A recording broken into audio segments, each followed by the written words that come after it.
اعوذ باللہ من الشیطان الرجیم بسم اللہ الرحمن الرحیم رب اشرح لی صدری ویسر لی امری واحلل عقدۃ من لسانی یفقہوا قولی۔ السلام علیکم ورحمۃ اللہ وبرکاتہ۔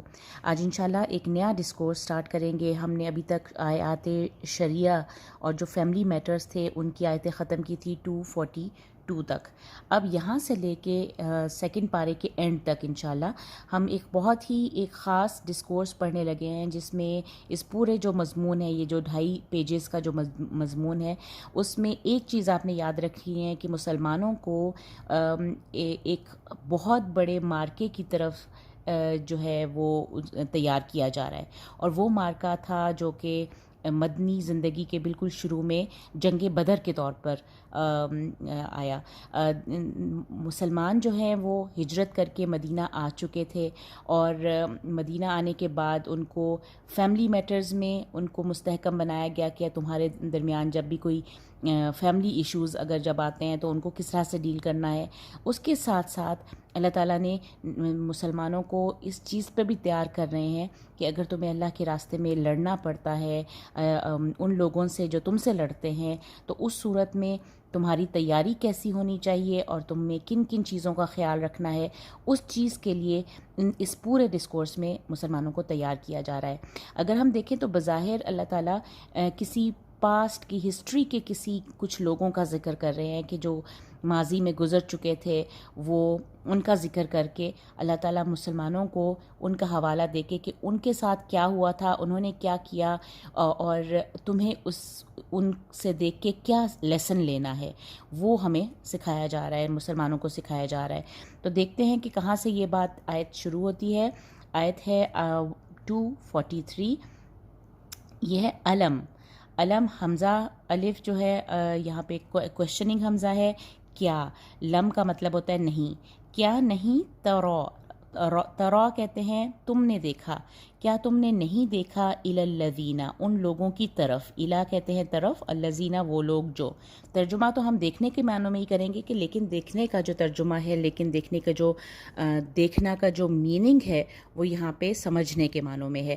الی الذین ان لوگوں کی طرف، خرجو جو نکلے تھے، خرجو پاسٹ ٹینس ہے، واو الف مجھے پاسٹ ٹینس میں جمع کی علامت ہے کہ وہ سب نکلے تھے، وہ لوگ جو نکلے کہاں سے، من دیارہم ان کے دیار سے۔ دیار کہتے ہیں دار کی جمع ہے دیار کہتے ہیں گھروں کو، جو اپنے گھروں سے نکلے، اپنے ہم کو سے پہلے چونکہ زیر آ رہا تھا دیاری، اور ری کیوں آیا، کیونکہ من کی وجہ سے، من حرف جر ہے، تو من دیارہم اپنے گھروں سے وہ نکلے تھے، وہم الوف الف کہتے ہیں ہزار کو، اور الوف اس کی جمع ہے، اور وہ ہزاروں میں تھے۔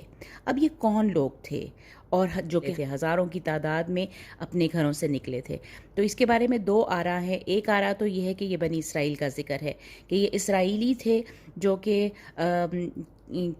کسی جو آگے آ رہا ہے نا، حذر الموت، موت کے ڈر سے اپنے اپنے گھروں سے نکلے۔ اور یہ موت کا ڈر، اس کے بارے میں کون سے موت کا ڈر تھا، اس کے بارے میں بھی دو آراء ہے۔ ایک تو کچھ لوگ کہتے ہیں کہ وہ کوئی وبائی مرض تھا وہاں پہ پھیل گیا، اس کے ڈر سے وہ وہاں سے نکلے تھے کہ وہ مرض سب کو مار رہا تھا، تو اس کی موت کی ڈر کی وجہ سے وہ وہاں سے نکلے۔ اور کچھ کا خیال یہ ہے کہ ہمسایہ قوم تھی، انہوں نے ان پر چڑھائی کر دی تھی، اور ان کے بہت سارے ہزاروں کی تعداد میں وہ قتل ہو گئے تھے، اور اپنی جان بچا کے وہ اپنے اپنے گھروں سے نکلے تھے۔ تو یہ حذر الموت میں دونوں طرح کے آراء پائے جاتے ہیں، لیکن اللہ تعالیٰ نے اسپیسیفکلی یہ مینشن نہیں کیا، نہ تو یہ بتایا کہ وہ کون لوگ تھے، نہ ہی بتایا کہ وہ کس قسم کا موت کا ڈر تھا۔ تو یہ چیز بس یہ کہ ہم نے یہ سبق لینا ہے کہ اس سے ہم نے کس طرح سے سبق، اس واقعے سے ہم کیا سبق لیتے ہیں۔ یہ زیادہ امپورٹنٹ نہیں ہے کہ وہ کون لوگ تھے یا کس موت کے ڈر سے نکلے تھے، لیکن ہمارے لیے یہ سبق ضرور ہے کہ ان لوگوں نے کیا کیا تھا، اور ہم اس طرح سے کس طرح سے اس واقعے سے سبق لے سکتے ہیں۔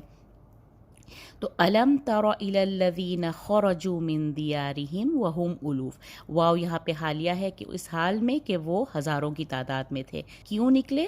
حذر الموت، موت کے ڈر سے. فقال لهم اللہ، اب یہ دیکھیں فقال لهم، ہم کی بجائے ہموم میم کے اوپر پیش ہے کیونکہ اللہ کا جو الف ہے وہ وہ حمزۃ الوصل ہے، اور حمزۃ الوصل کو جوڑنے کے لیے دو ساکن اکٹھے آ جائیں تو پھر جو میم کا پیش ہوتا ہے نا، ہم کا جو میم ہوتا ہے اس کو پیش دے دیا جاتا ہے. فقال لهم اللہ، اللہ نے کہا ان سے، اللہ نے کہا ان سے، کیا کہا؟ ایک کمانڈ دیا، موتو، موتو، تم سب مر جاؤ. ثم احیاہم، اس کے بعد بہت عرصے بعد یا اس کے بعد احیاہم، اس نے زندہ کیا انہیں. تو یہ بہت ایک عجیب سی بات لگتی ہے کہ اللہ تعالیٰ نے ان کو کہا کہ تم مر جاؤ، تم سب مر جاؤ، پھر انہیں زندہ بھی کر دیا. ٹھیک ہے، پھر ثم، یہاں پہ جب ثم کا ورڈ آتا ہے نا، یہ اس کا مطلب ہے کہ کچھ ٹائم، یہاں پہ ٹائم لیپس کی بات ہو رہی ہے کہ کچھ عرصے بعد وہ زندہ ہوئے. تو یہاں پہ مفسرین کا خیال یہ ہے کہ اگر ہم اسرائیلی مانتے ہیں ان کو، یہ بنی اسرائیل کی قوم کو ہی مانتے ہیں، تو بنی اسرائیل کی قوم جب وہ مر گئی اور اس کے بعد جو نئی جنریشن جو ہوئی، جن میں نئے جوش اور ولولے کے ساتھ جو اٹھے اور اللہ تعالیٰ نے ان کو ترقی بھی دی اور ان کو فتح بھی دی، تو احیاہم یہاں پہ ان کی فتح کی وہ ایک خاص جنریشن تھی جو کہ مر گئی. اللہ تعالیٰ نے ان کو شکست دی تھی، دشمن کے ہاتھوں شکست ہوئے اور وہ مر گئے، اور جو نئی جنریشن آئی ایک نئے جوش اور ولولے کے ساتھ، اس کو اللہ تعالیٰ نے احیا یعنی کہ ان کو زندگی دی. تو یہاں پہ زندگی ان کی کامیابی اور کامرانی کی طرف اشارہ ہے کہ کچھ عرصہ جو بنی اسرائیل تھے وہ شکست یافتہ تھے، اور اس کے بعد کچھ عرصے بعد وہ اللہ تعالیٰ نے ان کو کامیابی، فتح اور نصرت عطا کی. تو ثم احیاہم، پھر اللہ تعالیٰ نے انہیں زندہ کر دیا. ان اللہ، بے شک اللہ، اب اللہ تعالیٰ اپنا ایک فضل بتا رہے ہیں. ان اللہ لذو، لا یہاں پہ زائد ہے، لا کا مطلب ہے تاکید، شورلی، فار شور. ذو فضل، ذو فضل، فضل والا. ذو کہتے ہیں والا کے معنوں میں ترجمہ کیا جاتا ہے، اور فضل کہتے ہیں باؤنٹی کو، بہت زیادہ جو فضل والا ہے. اللہ بہت زیادہ فضل والا ہے. کن پر؟ علی الناس، صرف مومنوں پر نہیں، تمام لوگوں پر. علی الناسی، ذو فضل، فضل علی الناس، علی الناس. ولیکن، اور لیکن، اکثر الناس، اکثر ناس یعنی کہ اکثر لوگوں کی جو میجورٹی ہے، لا یشکرون، وہ شکر گزار ہی نہیں ہے، وہ شکر ہی نہیں کرتی. تو یہاں پہ 2-3 چیزیں بتائی اللہ تعالیٰ نے. ایک تو یہ کہ اللہ جو ہے اب تمام لوگوں کے ساتھ بہت فضل کرنے والا ہے. اللہ ہر دور میں تمام طرح کے انسانوں کے لیے بہت سی فضیلت لاتا ہے، بہت سی رحمتیں اور برکتیں لاتا ہے، لیکن بہت کم لوگ ہوتے ہیں جو کہ اللہ کے فضل کو پہچانتے ہیں اور اس کا شکر ادا کرتے ہیں. تو شکر کرنے والے بہت کم ہوتے ہیں. اکثر الناسی لا یشکرون، وہ شکر ہی نہیں کرتے. اکثر لوگ، اللہ تو فضل والا ہے، اللہ ضرور، لا جو ہے نا تاکید کے ساتھ آیا ہے، انا بھی تاکید کے لیے ہے، لام زبر لا یہ جو شروع میں ہے وہ بھی تاکید کے لیے ہے. بے شک اللہ بہت زیادہ فضل والا ہے. کن پر؟ لوگوں پر. لیکن لوگوں کی جو اکثریت ہے، لوگوں کی میجورٹی جو ہے وہ شکر نہیں کرتی. تو یہ شکر نہ کرنے کا جو ہے نا، یہ اللہ تعالیٰ نے اس ایک آیت میں بہت ساری باتیں بتا دی اللہ تعالیٰ نے، اور جس میں ہمارے لیے سمجھنے کے لیے بہت ایک یہ جو موتو والی بات ہے نا، کہ اس جگہ سے وہ نکلے کس لیے تھے؟ حذر الموت، موت کے ڈر سے وہاں سے نکلے تھے. لیکن اللہ تعالیٰ نے ان کو کہا کہ مر جاؤ، یعنی کہ آپ جہاں بھی جاتے ہیں ضرور، جہاں پہ یعنی کہ موت ایک ایسی جگہ ہے جا کر آپ کہیں سے بھی بھاگ نہیں سکتے، آپ اس سے بھاگ نہیں سکتے. کہیں پہ بھی جائیں گے اگر آپ کو موت آنی ہے تو وہ وہاں پہ بھی آ جائے گی. تو جس جگہ سے وہ موت کے ڈر سے نکلے تھے، اللہ نے پھر بھی انہیں موت دے دی. ثم احیاہم، یہ بہت امپورٹنٹ ہے کہ یہ اس کے لیے اللہ تعالیٰ نے انہیں پھر سے زندہ کیا. زندہ اس طرح سے ان کی پوری جنریشن ایک نئے اور جوش اور ولولے کے ساتھ دوبارہ سے اٹھ کھڑی ہوئی. پہلے لوگ اگر وہ اپنے دشمنوں سے شکست کھا کے بھاگے تھے تو انہی میں سے ایسے لوگ بھی نکلے. اللہ تعالیٰ نے ان کو ایسے لوگوں کو حیات دی، زندگی دی، جنہوں نے انہی دشمنوں سے مقابلہ کر کے کامیاب بھی ہوئے. تو اس طرح سے یہ بہت ساری جس طرح کہتے ہیں نا استعارے ہیں، اشارے ہیں اس ایک آیت میں جو آگے آنے والے واقعات کو ڈسکرائب کرے گا۔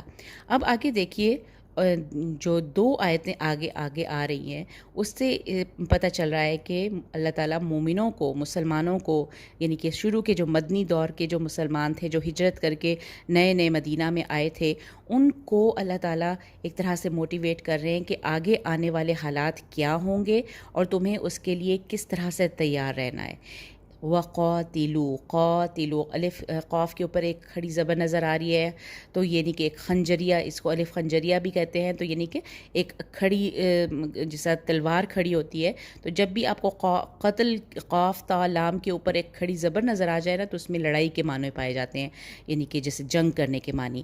وَقَاتِلُوا، اور جنگ کرو، فی سبیل اللہ، اللہ کے راستے میں، اللہ کے راستے میں لڑو، اور وَعْلَمُوا، یہ بھی کمانڈ ہے، اور یہ جان لو، تم سب یہ جان لو، ان اللہ، بے شک اللہ، سمیع علیم، بہت سننے والا اور خوب جاننے والا ہے۔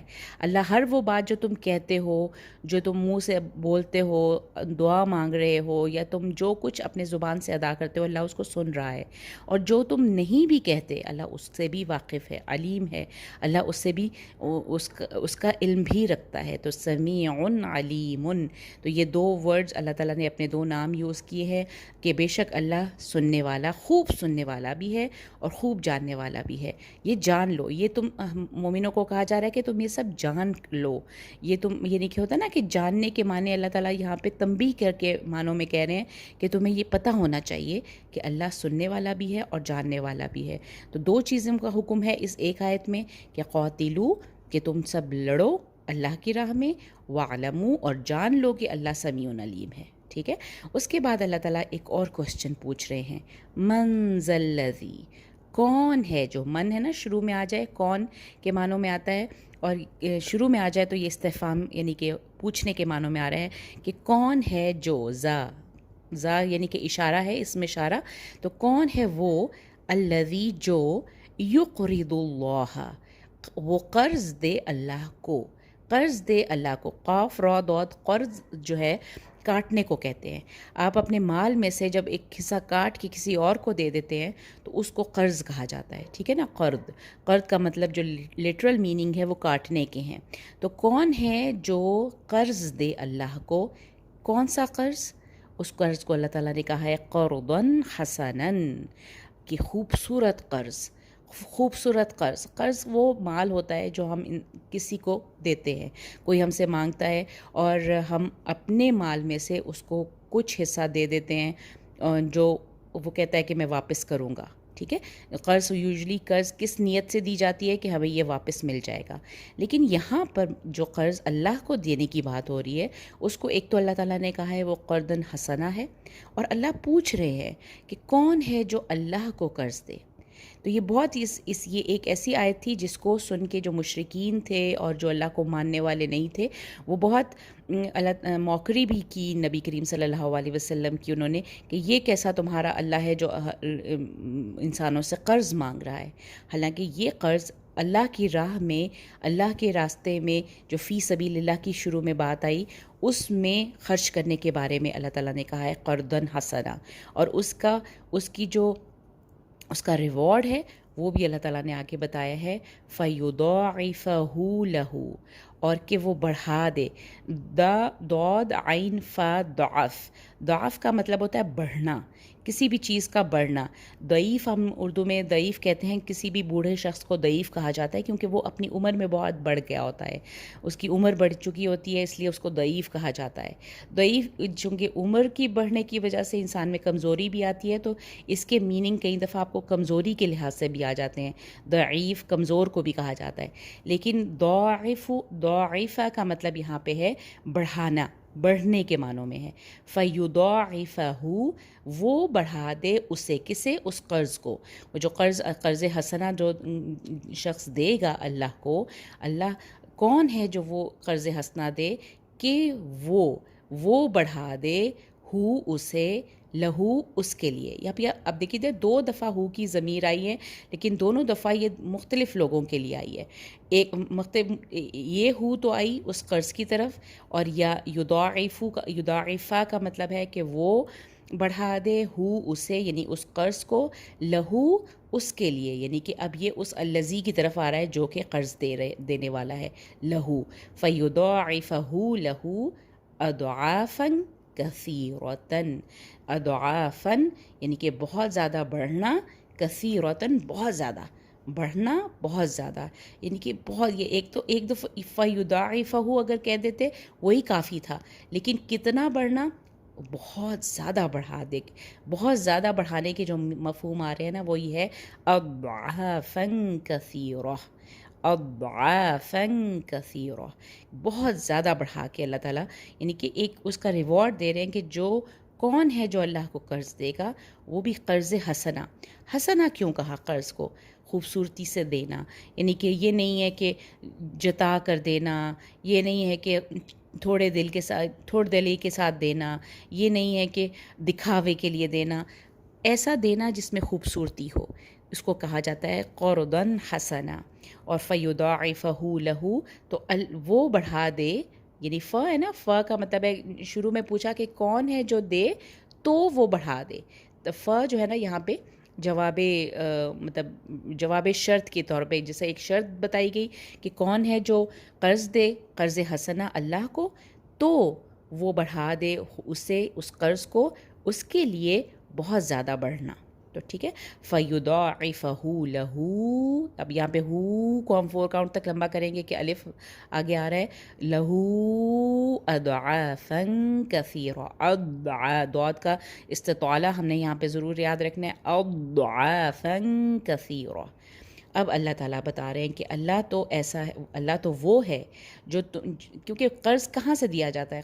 قرض انسان اپنے مال میں سے دیتا ہے نا، تو اس مال پر کس کا حق ہے؟ اس مال پر کس کا کنٹرول ہے؟ اللہ کا. اللہ ہی ہے یقبضو، جو روک لیتا ہے، قبضہ کر لیتا ہے، یعنی کہ یقبضو کا مطلب ہے وہ روک لے. وہ یبسطو کہتے ہیں پھیلا دے، یعنی کہ با صاد تا یا با سین تا. یہاں پہ چونکہ صاد کے اوپر سین ہے تو ہم یہاں پہ سین کی طرح سے پڑھیں گے یبسطو. یبسطو تو بسطا، با سین تو اور با صاد تو دونوں کے میننگ جو ہوتے ہیں وہ ہوتے ہیں پھیلا دینا. ایک طرف اللہ تعالیٰ کہہ رہے ہیں کہ وہ قبضہ بھی کر سکتے ہیں، کم بھی کر سکتے ہیں، وَيَبْسُطُ اور وہ پھیلا بھی دیتا ہے. اللہ ہی ہے جو یہ دونوں کام کرتا ہے. اور تیسرا کام کیا ہے؟ وَإِلَيْهِ ترجعون، اور اسی کی طرف ترجعون، تمہیں رجوع کرنا ہے، تمہیں واپس پلٹنا ہے. رجوع کسے کہتے ہیں؟ واپس پلٹنے کو. یہ 3 چیزیں تمہیں یاد رکھو کہ اللہ جو ہے وہ قبضہ بھی کر سکتا ہے تمہارے مال پہ، تمہارے مال کو پھیلانے والا بھی وہی ہے، وَإِلَيْهِ ترجعون، اور اسی کی طرف تمہیں لوٹ کر جانا ہے. تو پھر کس چیز کا غرور ہے، کس چیز کی بندش ہے کہ تم اپنے مال میں سے نہ دو، تم اپنے مال میں سے خرچ نہ کرو، تم اپنے مال میں سے اس کو روک کے رکھو یا اس کو قرض حسنہ نہ دو؟ اللہ ہی ہے نا، اللہ ہی اس کا قبضہ بھی اس مال کو اپنے قبضے میں بھی لے سکتا ہے، یا اللہ ہی ہے جو اس کو پھیلا بھی سکتا ہے، اس کو بڑھا بھی سکتا ہے، اور اسی کی طرف تمہیں پلٹ کر جانا ہے. تو یہ بہت امپورٹنٹ ہے. اللہ تعالیٰ یہ 2 چیزیں ہمیں بتا رہے ہیں، اور یہ آگے کے کانٹیکسٹ میں چونکہ جنگ بدر آ رہا تھا، غزوہ بدر کا واقعہ آنے والا تھا، پیش آنے والا تھا، اس کے لیے مومنوں کو ذہنی طور پر تیار کرنا تھا. مومنوں کو لڑنے کی ترغیب دی جا رہی تھی کہ تم نے اللہ کے لیے، اللہ کے راستے میں لڑنا ہے، اور وہی سمیع علیم ہے. اور اللہ کو قرض دو، بہترین قرض دو، تاکہ وہ تمہیں بڑھا کے اس کو اور اضافہ کر کے تمہیں دے. اور اللہ ہی ہے جو قبضہ بھی کر سکتا ہے، اس کو پھیلا بھی سکتا ہے. یبسطو، اور اسی کی طرف تم سب کو ترجعون، تم سب کو اسی کی طرف پلٹ کر جانا ہے. تو یہ بہت ہی پیاری آیتیں ہیں، اور یہ شروع کی آیت کو ہم اگلے لیسن میں بھی کنٹینیو کریں گے کہ اس میں کن لوگوں کا ذکر تھا، اور بنی اسرائیل کا جو یہ کچھ بنی اسرائیل کے ایک گروہ کی بات کی گئی تھی. اور یہ زیادہ تر ویسے اس والی آیت میں وہ ہے استعارے کے طور پر ہے، اور اس میں ہم سب مومنوں کے لیے بہت ہی زیادہ سبق ہے کہ اکثر الناسی لا یشکرون، اللہ کا فضل بہت ہر انسان پر ہے، لیکن انسان جو ہے وہ بہت ہی ناشکرا ہے، وہ شکر کم ہی ادا کرتا ہے۔ تو اس میں بھی ہم سب کے لیے بہت زیادہ سبق ہے، اس کو ان 3 آیتوں کو بہت غور سے پڑھیے، اور اس میں بہت سارے لیسنز ہم لے سکتے ہیں، اور امید کرتی ہوں کہ یہ آپ کو جلدی یاد ہو جانے والی آیتیں ہیں۔ جزاک اللہ خیر۔ السلام علیکم ورحمۃ اللہ وبرکاتہ۔